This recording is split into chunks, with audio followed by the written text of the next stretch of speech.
اقرأ باسم ربك الذي خلق خلق الإنسان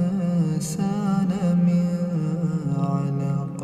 اقرأ وربك الأكرم الذي علم بالقلم علم الإنسان ما لم يعلم كلا إن الإنسان ليطغى أن رآه استغنى إن إلى ربك الرجعى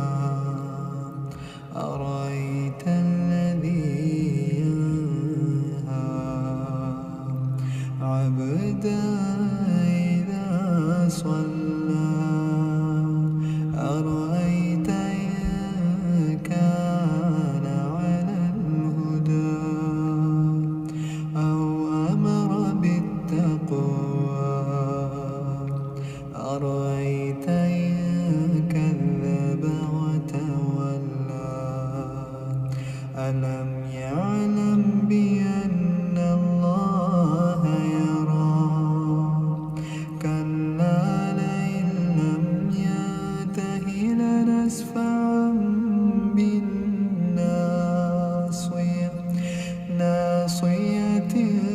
كاذبة خاطئة